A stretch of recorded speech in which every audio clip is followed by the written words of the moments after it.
councillors. We certainly have, over the years, had a wonderful relationship with Waipa District Council at Sport Waikato, and so I'm looking forward to working through with this council over the next term as well in terms of our role. So firstly, I'll just, how do I do this side? Is it? Oh, yeah, I'm just going to go back. Done all of it in the whole lot.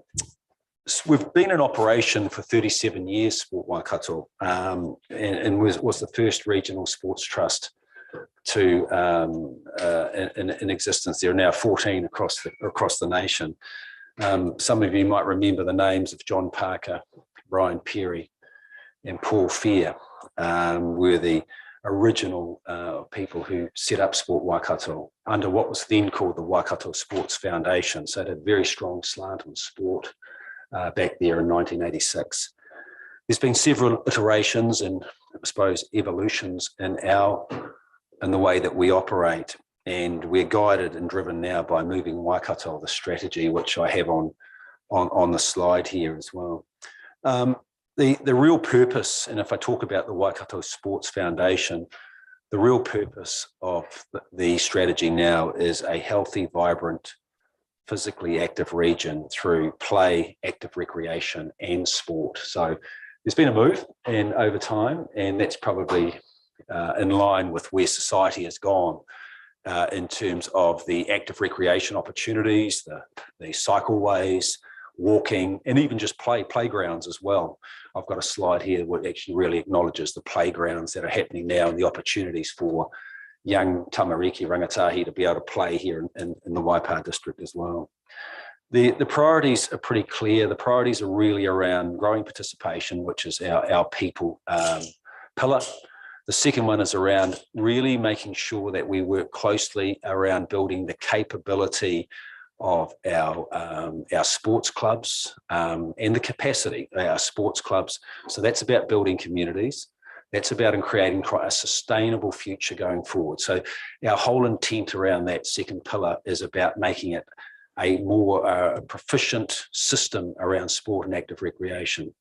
That too can be elements now where we work quite strongly now with lead teachers that driving HPE, health and PE curriculum, and for them to upskill them to go back to their environments to then upskill their teachers around health and PE. So our actual workforce now is leaner, but one that is of very strong capability. So we have a real leaner organisation, but certainly with strong, capable staff who are professionals in their own right. The last one is around partnerships, the last regional leadership, that last pillar there. It's around the evidence and the insights that we can provide council, some of the data that we're collecting through Active New Zealand data that gives a real snapshot. So we can work closely with Sally, Brad and the team around some really good insights that we can help in terms of activations and strategies that we can have for Waipa District, which is linked to your local plan around sport and active recreation. There is a strong focus around where we're currently with Moving Waikato. So Moving Waikato's got a 10-year lens at the moment, right up to 2030. So we've got a big audacious goal there around 2030, having 75% of all Waikato adults and young people meeting the physical activity guidelines. So we've got a pretty big reach goal out there. At the moment, when we started this, it was around 54%. So that's a big challenge because the 54%, 55% are probably a lot of those that go down are a part of sports teams at Albert Park, down at Memorial Park in Cambridge. It's probably a lot of those who are using your tracks. So the challenge for that next part of trying to go from 54 to 55 to try and hit a goal in 2030 is a pretty lofty challenge because those are the ones that probably aren't active. So that is our challenge. So we've at the moment cut that into, on the right-hand side there, Horizon 2, around a really strong focus, and that works through to the end of 24, around teenagers, around primary school children and that sort of space, so 0 to 18, and even around that early childhood area. So it's a very strong lens in Horizon 2 around younger people. When I drive through the mighty Waipa, I do see a lot of retirement villages that are starting to evolve and grow in your patch, and I understand that. And I understand that we are probably going to have a lot of older people. The older people are usually quite well educated at the moment, more educated. Sorry, Mayor Susan. Is that not press ups or anything? I hope. No. That's down for 20. Sorry about that. So we're not saying actually iteration 3 of moving Waikato. We probably are going to have a sighter on the more seniors as well. So we're not saying no, but we can only do so much at this time from say 2021 through to 24. We believe our focus and our energy has to go in there and in that space there. But we can maybe talk about that in question time. Hang on. We've got on that screen anyway. Have you? Yeah. Worst case scenario. That's okay. No, I'm away. I'm away. I'm away. It's all right. I'm coming back. Hang on. There we go. We're away now. So our why. So what's our why at Sport Waikato, particularly? I think obviously for Councillor Mike. Our why is to increase physical activity levels of people in the Waikato region through play, active, rec and sport. Our vision is that we want everyone out there and active. How do we do this? We do this by providing high valued strategic leadership in those 3 aspects of movement. What does this look like? It looks like a strategic collaborative Sport Waikato partnering with Waipa to influence the play and active recreation space. So that's where we're at now as an organisation. So Sport Waikato not necessarily doing the delivery, but we influence those organisations, whether it be at Te Awamutu Sports, whether it be in terms of active recreation organisations. So it's those who actually do that. That's where Sport Waikato really zones in now. And our blueprint, of course, is moving Waikato. So we want to support those who invest in, like Waipa District, and to make decisions about play, active, rec and sport, to do so in a way that supports the needs of the participant. So really focused about the participant and their quality of experience. What we don't do is deliver physical activity. We don't run events, like we're not running around running lots of events or sports who deliver physical activity opportunities. Instead, we want to support those to ensure they are delivering is increasing the physical activity levels of people in the communities by again providing quality experience. So we're really into now that participant focus around the importance of them having a good experience, because if we think we can tell them what to do, probably that's going to be detrimental to their sustainability to keep playing. So it's a bit of a shift in our thinking there as well. In 2020, we made that decision to change, as some of the councillors were aware when I came and presented to you back then, the way we work. We shifted significantly to focus, and now work is at a level of influence. We also made the decision to be very targeted in our approach to Sport Waikato, taking our efforts and exerting them where they are needed most.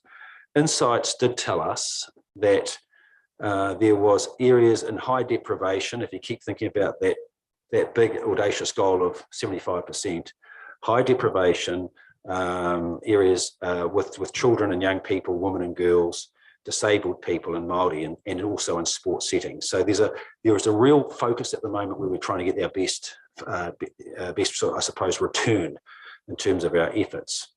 In particular, we've seen increases in the physical activity levels of young females 5 to 17 years. So in 2021, 63% of young females were active enough to be positively impacting their well-being, versus 58 in 2017. So a nice little jump there for young females in terms of the last 3 years. Importantly, this increase is a credit to the national and government focus on the opportunities for women and girls in sport. So it's quite a strong lever on this. And at the real high end, the Black Ferns are a great example of strong investment in terms of the game of rugby, in terms of women and girls as well. But also at the end of our earlier focus at Sport Waikato, we've been really strong in developing a strong campaign called This Is Me, which has been very successful at Sport Waikato over the last few years. Young Māori, 5 to 17 years are more active in 2021 than they were 4 years previous, with an increase from 54% in 2017 to 63% of young Māori being active enough. We note the increases in physical activity of both young people and adults living in areas of high deprivation, with 61% of young people and 55% of adults doing enough activity to impact their well-being. This is a rise of 8% and 4% respectively in that high deprivation space. So again, over the last 2 or 3 years, we're starting to see some shifts, which is what we obviously intended to do with our change. And lastly, young people and adults with disability are also more active in 2021 than in 2017. Young people's participation rates have increased by 5% to 57%, and adults have increased by 6% to 53%. So that targeted space of disability, it's starting to work, which is positive. And lastly, additionally, there's satisfaction levels among those who participate in community or club-based sport have also increased, with the National Voice of Participants survey out of Sport New Zealand indicating more people are satisfied with their participation and would recommend their club to others. So just some data there to say that not dramatic, but the needle is pointing the right way. There's still a lot more to be done, but certainly it's heading the right direction. This slide here, there's only a couple more councillors, but just wanted to work through this. This slide here is busy, but I will just work through a couple of key points which I think should be highlighted today. And basically we have 64, if I look at the bottom left, this one here, this sort of tells me one thing is that the development of healthy, thriving, vibrant and resilient communities through physical activity. So this is a spotlight on activity that we've done through the data sourced through Active New Zealand last year. Couple of key points. So down the bottom there, we have 64%, 64% of young people and 74% of adults wanting to do more activity. If we can achieve this collectively, we'll reach our big goal. So straight away, what this is telling us, the data, the state of play there is at the moment, 58% of young people are meeting the needs, and 59%, but I'm looking more down below where I see 65% of young people want to do more and 74% of adults want to do more. So straight away, I see there's real opportunity in the data that we're getting here for the Waikato region. We still have issues with affordability. 1 in 5 tamariki, 1 in 5 of our children do not play sport because their families can't afford it. And many feel they are too busy, need fewer work demands, or are too tired to be active. So there's just some little data there around the cost to play, again, which comes through. The above tells us that inactivity or less activity is a collective issue that requires collective solutions. On the right side, and I think it should be of interest to council, might be that your council facilities are really popular places for people to recreate and be active. Your parks, your playgrounds, your lakes, rivers, bush cycleways, walkways, all support your people to move. And that's become probably, this council's probably one of the standout, I think, in the country in terms of the provision that you're providing your people to be able to recreate, whether it be on bike or walking, or even on the lakes as well. So I think that it means that it's going to become increasingly important, that provision about your areas of movement to play. And again, I think the backyard of Waipa is probably a benchmark in this country in terms of its ability to recreate and play. Albeit maybe just hurdling a couple of trees at the moment. So it's really important. So it just creates that whole, that more desirable or that sustainable opportunity for you. I'm going to pass over to Hayden just to give a quick snapshot before we conclude, Council. Thank you. Tēnā koutou katoa, ko whaia hau, e noho ana ki kiri rai, e mahi ana ki Regional Connectivity Coordinator, ko Hayden Westerby, toko ingoa, tēnā koutou katoa. I thought I'd start by maybe trying to explain to myself as much as anybody what the role of a Regional Connectivity Coordinator is.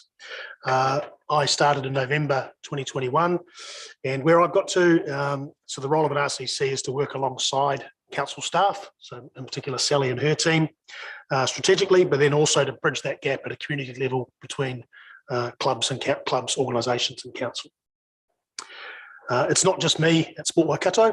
So although my background is within teaching and education and sports coaching and an interest in sport and exercise psychology, at Sport Waikato there are also other subject matter experts who I can draw on and bring into the area as needed. And that might be with regards to volunteer support, coaching, targeted participation, educational programs, and then anything through to up to facility development, so bricks and mortar type projects as well. Just wanted to share with you a few projects that I've been working on. And I guess the big one it starts with, and it will start to draw everything together for Waipa, but also the region. Over the past 6 months, Sport Waikato have been working with council staff and community to renew the district play, active recreation and sport plans. The process has involved extensive community and stakeholder consultation to build an understanding of the barriers and opportunities to physical activity in the area. The plan, which is currently being drafted, will be presented back to the community for consultation in the coming weeks before being presented back to council for feedback and adoption, hopefully. In our approach, local insights have been blended with national and regional data to form a picture of not only the current state, but also the future needs and demands for the district. The aim is to provide council with the necessary evidence-based information to make robust decisions about future investment and provision into the next LTP for play, active recreation and sport. A few projects that are a priority, I guess, for our group in the area. The first one would be hubbing. And so New Zealand needs to continually review, refresh and adapt the way that we provide sport and recreation.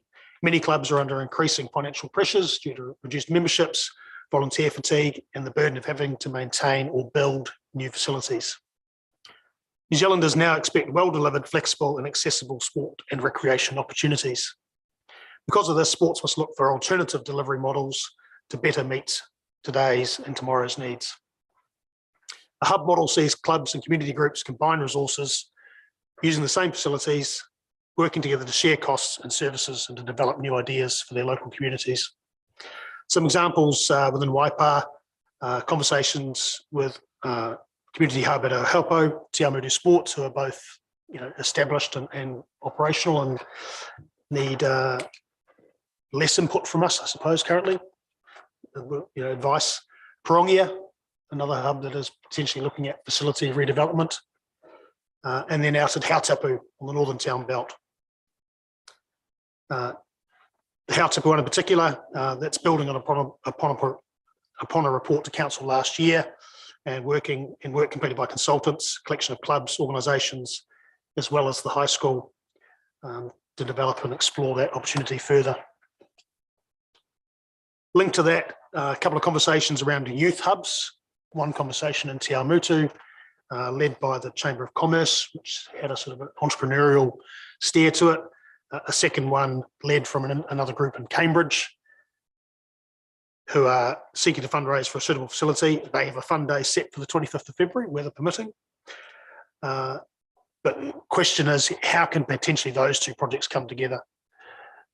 Potentially we see sports hubs or facilities being built, getting them active and operational from 3 o'clock in the afternoon through till 9 o'clock at night is less of a problem.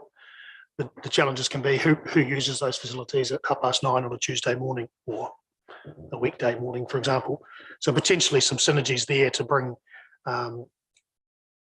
activities and options beyond sport, but also leading into creative opportunities and creative, artistic, educational, etc., which may not be Sport Waikato's expertise, but that's our role, to bring people together. Another project that's going on that where Sport Waikato has contributed to, Exist are currently doing a lease model review. The model of club leases in Waipa is predominantly where organisations lease the entire area they use. For some groups this works well, for others this creates challenges. Sport Waikato supported Exist to connect with clubs and provide support and insights into this process. I understand that further consultation will happen with clubs in March and April, with a final report and recommendations received in August from Exist. And then the last project, which I've seen which has been around for 12 months or so, but I see most recently came up in a discussion at the Pirongia Ward Committee, was disc golf. Raises its head quite frequently, quite a popular sport, quite a rising sport. So my role in that has been to support the development of a Waikato disc golf group. This group can then begin to represent the activity, help to identify local locations that work, guide design, correct installation, and then beyond that, help to actually activate those sites. It's my hope that a regional view can be taken on disc golf and indeed other sports, where there's an engagement with a representative entity, ensuring that design and installation leads to quality experiences, and that potential economies of scale could be had across councils. Thank you. Thank you, Mayor Susan and Council. So just would like, now very keen to answer any questions. Well, thanks, Hayden and Matthew. Claire. Yeah, thanks for your presentation. So I chair the Pirongia Ward Committee, and a member of the public just came along and said, I'm keen to see this. So I'm really rapt to hear that you're taking a regional approach. And that lady's name was Maxine Sutton. Has she been in touch with you? I've spoken to Maxine. Oh, excellent. No, That was last year. Yeah, no, wonderful. Great. She's very passionate about it. Yeah, and it'd be lovely to see something, that can, be worked out. Thank you. Mike and then Bruce. Yeah, thanks, Matthew. Thanks, Hayden. There's a disc golf down in Twas, and the good thing about disc golf is you can have a space in one hand and just disc and you can play it with your family. I'll make it. That's an excellent idea. Right there. Yeah, I'm not sure if I'm a great role model for my kids, but anyway. But with that hub concept too, you sort of mentioned, 3 o'clock the kids sort of come out and what do you do with it before. And Matthew, you sort of mentioned around particularly around this year, the increase in old folks' homes, age pension homes, that sort of thing. So yeah, I guess there's a massive opportunity there. They're being built all the time, and most of them have got minivans and buses and that sort of thing. So probably an opportunity.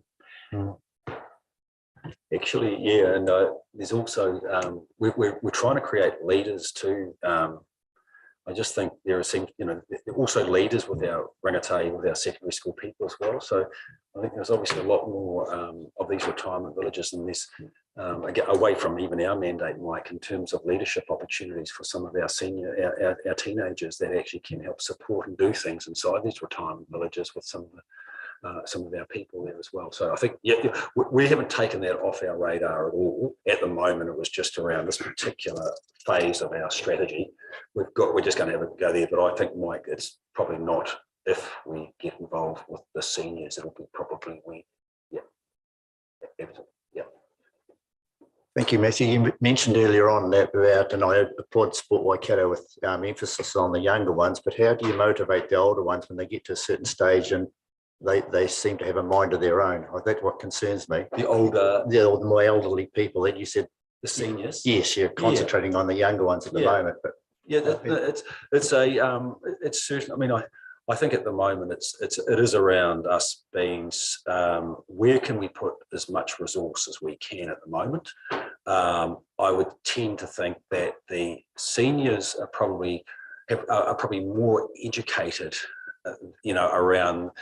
They're probably better educated than they are around teenagers. Certainly my daughter be more educated around the provisions of things like nutrition and the importance of movement and at the moment, as I say, I think there is going to be an opportunity there, but we feel as though that it's not to say we're not interested.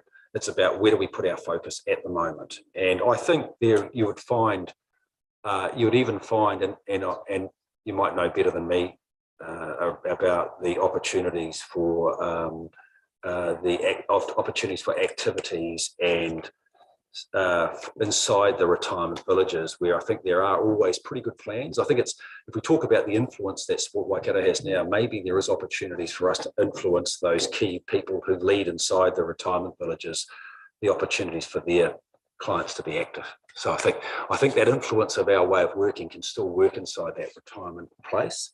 At the moment, we need to bowl and be brave at staying on our focus for the next 2 years. But as I say, I don't think we will be there. Absolutely. If I can just add to Matthew saying there, in terms of in terms of the approach at the younger end of the spectrum, it's really a Sport New Zealand-led approach, focusing on essentially physical literacy for young people. The idea is that if we can give young people an excellent start in life and all those opportunities and the confidence and the competence to move well and to be able to tackle opportunities and to tackle activities they want to give it a go, then that potentially has a lifelong influence that would carry through. It's not to say that there aren't senior programs around. If we look at what's happening in Sport England and Sport Australia, for example, they're starting to have a focus on senior age groups. I think it's incredibly likely that would unfold over here in time, looking there. So examples of that, I know that Bowls Australia, for example, do a roll back the clock type program, which combines lawn bowls with senior fitness opportunities. And that type of model, could easily be replicated within New Zealand in time if it's supported. And then, of course, within the local plans, I know that we've already had a discussion in-house about having a recognition of ageing populations, etc. And if I can just add to that, also we obviously have our play and play as a broad spectrum, but in terms of grandparents taking their grandchildren to playgrounds and having the ability to walk around the paths and those sort of things. And I think the increase in e-bikes is something that's significant for our cycleways. And, there's regular coffee groups, I think, that are going out and about doing that as well. But that's alongside of the work that's already been done by Sport Waikato. I see, Gary, that you have your hand up in the corner. Yes, thanks, Sally. Apologies that I can't be there in person, Matthew, but I really just wanted to acknowledge the leadership that you and Sport Waikato are showing when you've got these well-conceived plans. It certainly makes it easier for us when we're approaching fundraising agencies for funds. It certainly gives them confidence to know that we've got these well-reasoned plans. And so thank you for your leadership. It's certainly assisting us to do the work that we need to do for our communities.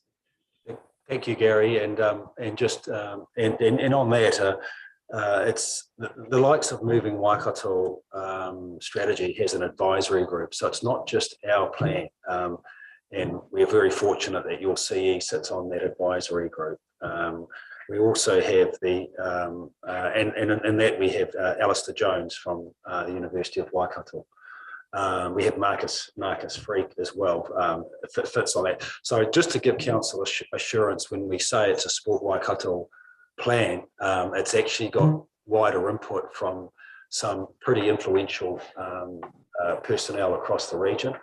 We drop that down to the Waikato Active Spaces Plan, which is another way. And so that's part of our shift is now we've got some documents or some strategies, which in the past were probably just seen as very internal Sport Waikato documents. Again, with the facility strategy, it's got Sport New Zealand involvement. It's got TA involvement through Gary, Gavin and Don sit on that as well. We have Dennis Turton from Trust Waikato that sits on that as well. We've just opened up a new facility in Tikawiti, which was on an indoor community stadium at Tikawiti High School, which, without trying to, I suppose, espouse the virtues of our role in that, when you had the ability to bring Sport New Zealand in at the right time, and which was a community school partnership facility, and we were short about 3 million, Sport New Zealand stepped in and pushed the button on lotteries to enable that to go across the line. So we were about 3 million short, and so they brought in lotteries. So I just want to give council assurance, and I know that we're having conversations at the moment, Mayor Susan, around another involvement with the grassroots velodrome in terms of it's a iteration that might be happening over there as well. So we're certainly we've got our eyes on the ball there as well. So, and again, that's when I want council to know that our relationships with the likes of Martin Bradley at Grassroots Trust, with Dennis Turton, with Mike Nell out of NZCT, with lotteries via Sport New Zealand, that's the partnership we want to work closely with at this council when there are opportunities to get some infrastructure across the ground. So it's just, be assured when I get someone like Hayden, I bring him back from England after 20 years, to have him in here and a person that actually has that ability at a high level to work closely with Sally's team on real technical. It's and whatever we did how we ran in the past was the right thing to do. But being this leaner organisation that works alongside and in partnership with council at a high level, I think we're going to get some more runs on the board. Great stuff. Any other questions for these two gentlemen? I have one, and it's just a personal interest. Quite surprised to see younger women, activity age 5 to 17, outstrips young men. Yeah. What do we put that down to? I think Hayden, you can jump in too, but I think there's a lot to do. There's probably, it's interesting, me and Susan, we did a survey on. We did a survey, and in fact, if I whack that slide up there, the real issue, one of the biggest issues are, out of the top 10 recreational pursuits, organised structured sport is not in the top 5. Mm. That's right, Sally. Eh? Yeah. So out of the top 10 pursuits of young people's recreational habits, including organised sport, netball, rugby, sports not featuring in the top 5. So things like gym, running, cycling. So the real challenge, and I would presume there that a lot of that data came through was probably more at recreational, Mayor Susan. So it was probably more around gyms coming through, where I think that probably would have been Sally. Yeah, probably is probably that. And I think there is also quite a push at the moment in terms of young women being active and fit. There's different groups. There's This Is Me in terms of that promotion as well. But I think the biggest shift is around that traditional sports mode, is that they're actually not featuring in the top 5, top 10 anymore. And so there is a real change around that.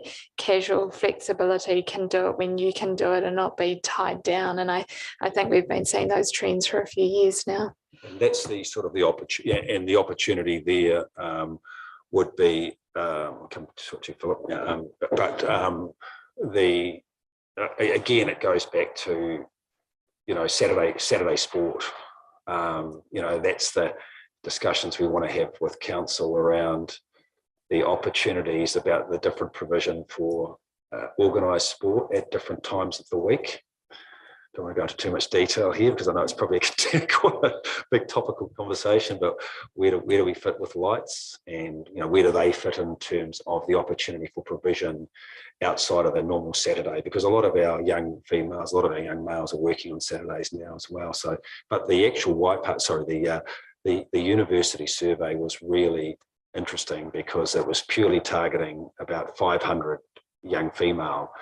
And what came through loud and clear was they weren't actually interested in organised sport at the University of Waikato. They just want to recreate. So this whole thing about the American sport university system, it's not doing it here. It's all about recreation and having that time to. That's it. Yeah. Thanks for coming along today, guys. But just a quick observation and comment. There's a lot of females there's more females row, yes, than males, and I mean that's the ultimate team sport for me personally. But, absolutely, I don't know what it is. Yeah, why more females row than males, but unless someone else knows. I think just very quickly on that topic, I think females have always wanted to be active. I just think potentially some of the handbrakes have been removed. When we look at potentially things like uniform changes, making changing rooms more unisex or indeed just more female friendly, coaching awareness in terms of better quality coaching around things like menstrual cycles. And then of course, New Zealand's been hosting rugby, cricket and FIFA events as well. That does have an impact. And you can't aspiration. You can't bear it unless you can see it. So there's an element of that as well. Yeah. So before we thank you both, Hayden and Matthew. I know you both did. Look, one thing you actually mentioned, Matthew, was simply that what we're dealing with TH Sports right now. Yes. Okay, and that is we've lost social rugby. We've lost a lot of the social participation, and the Saturday game scenario is something we might have to change, particularly with the junior grades. And I'm not just talking of rugby, but even netball and the rest. That we do find that having things during the week actually does seem to organise a lot more people into organised sport particularly. The other thing I was going to say is we're having a lot of success with Ollie at the moment in amongst the schools, Ollie Wood. That's working very well. Constraints we have is staff, the amount of people we can get. We've got more clients than we have people getting out there into the schools. And I think that it's a great thing that we can get there. A lot of these children come out of their centres to primary school with very little knowledge of the basic skills of picking up a ball, throwing it, kicking it, doing anything. And I think this sort of situation is promoting the very, very thing that you're trying to do. And one of the things we need is possibly funding sources that are a lot more strengthened and positive, because that's our biggest constraint is one, staff and the funding source. Good comment, yeah. And that's where Hayden mentioned around probably our attack around physical literacy. You know, we didn't talk that in our day. We didn't talk physical literacy. We just got thrown a ball and stub your toe and climb the tree and all those sort of things. But we're just okay. But now we actually do need to. Physical literacy is quite important. So I never want to get into the educational aspect with Councillor Pettit here, but the importance. I always say that there's, you know, the literacy and numeracy we need now. The physical educational side of things are probably quite important now for. And you'll always, I think you'd agree with me, Councillor, but I think that physical education side is so important now for our kids. Those fundamental skills, as you said, because that's that's a good challenge for us. Thank you. Yeah. Right, well, it's probably a good place to wind up. Look, we're just break now for morning tea. You're welcome to join us for a cuppa, but if you want to leave it somewhere, then we'll totally understand that. But yeah, thank you. Just want to reiterate Gary's words of gratitude and for the work that you do, and certainly look forward to our team continuing to work together with you for the betterment of our communities. Great, thank you. Thanks, Awesome. Susan. Thank you, everyone. Thank you. So if we just break now, come back at 11:30.